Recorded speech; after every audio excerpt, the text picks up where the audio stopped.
Hello, and welcome to the Open Virtual Film Project. In this video, I'm going to be showing you how to use the OVFP Editor VR tools. The first thing we need to do is enable the toolset.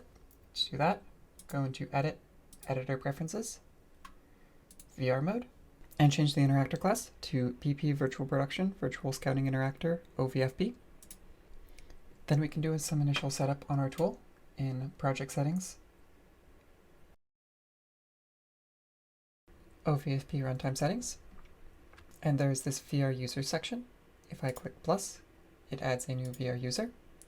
We can name them whatever we want, so I'm going to name this one after my cat Bonnie. And we want to set some of our preferences. So the first preferences affect the menus. We're going to ignore those. We can control whether or not the two side menus open when we open the menu, whether or not to use the side grip trigger. It is useful to disable the side grip trigger on a controller like the Valve Index controller. As in the current iteration of the tools, the Index controller does not have a good click on its grip. Whether or not to disable undo and redo gestures, which requires a bit more setup, but is a very nice quality of life feature. A section for being able to add spawnable objects when you're in VR mode. So if I click the plus here, you'll see it adds a spawnable object where I can give it a name. I'm going to call this one cube and have it spawn this OVFP scale cube. And then if I wish, I can choose a thumbnail for this. In Editor VR mode, it will show the thumbnail as seen in the Object to Spawn section. In Runtime VR mode, it will show this thumbnail here. I can then go through and add as many spawnable objects as I want with the plus, or delete them with the little drop-down delete. And I can reorder them by grabbing the little pull handle next to it and dragging up or down. There's a tick box for whether or not to use the Valve Index controller model and inputs. If you're using an Oculus Rift controller, this setting does nothing. However, if you are using a Valve Index or a Vive headset, you need to tick this if you are using the Index controllers with it. Otherwise, at the current moment, Unreal does not know which type of controller to give you. The next section gives you a default left-hand and right-hand controller. If you hover over it, it gives you the various different types of options, and you can type those options in here. So for instance, Bonnie is going to default to a navigation and a marker tool. The grabbing objects in VR section will allow you to change the behavior of the interaction tool from not being able to grab anything, being able to grab everything, or being able to grab anything not labeled as inert. The inert tag is something I will show later in this video. Next, the navigation laser mode controls the laser coming out of your hand when you're using the navigation tool. If it's set to always on, there will always be a laser coming out of your hand. Always off, never a laser. Turn on and off with trigger will disable the trigger from allowing you to navigate, so you'll have to use the thumbstick to navigate. However, you will be able to turn the laser on and off with the trigger. And same thing with the thumbstick, where if you click up on the thumbstick, it will turn the laser on or off. The next setting in the line is the VR camera lenses. If I pop that open, you'll see by default it will have an array populated. And if I look at each of the camera lenses, they have a film back name. In this case, it is an RE65 with an 18mm prime lens. The film back used by that camera body and camera lens combination is 23.76 by 13.37, and a measured horizontal field of view on it is 66.84 degrees. You can calculate these values in a few different ways. The easiest but least accurate way of doing it is to add a cine camera into your scene and to look up the specific film back that your particular camera uses. RE Alexa LF uses a film back of 36.7 by 15.31. And if it were on a 175mm lens, you'll see it's got this 11.97.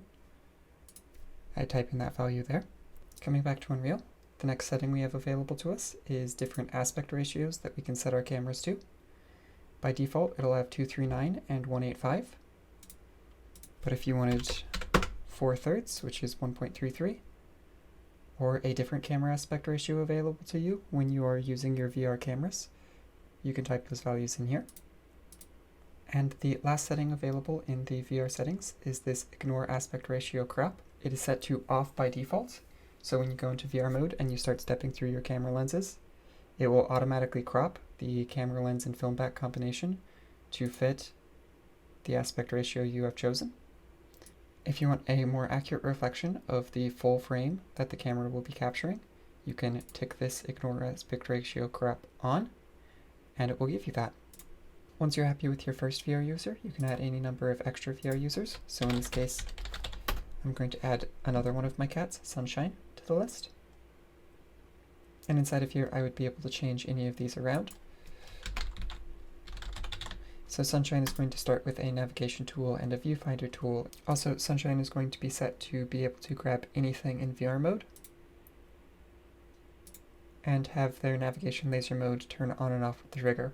We are now done with project settings, so we're going to go into the OVFP plugin and then come into the editor tools setup section.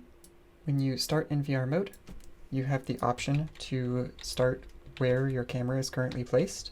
If, however, you're setting up a scout where you want the VR user to jump in the exact same point every single time, you can spawn a VR start, which will spawn this BP virtual production VR start where the camera is located. See, it's got this nice little flag symbol.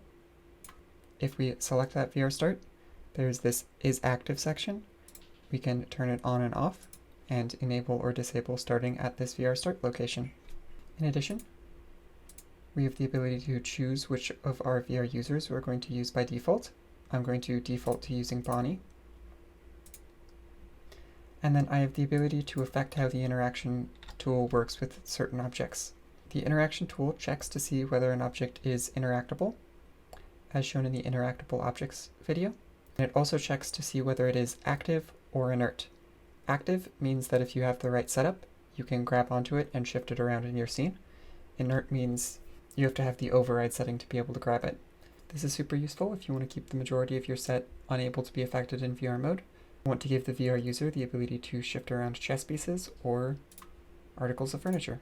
Usually when I do this, I would select an entire scene, set it all to inert, so that when they're in VR mode, they can't grab anything.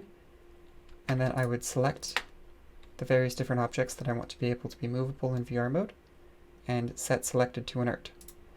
I also have the ability to set everything to active and to set the selected to active. With that done, we're ready to jump into a VR Scout, which will be covered in the next video.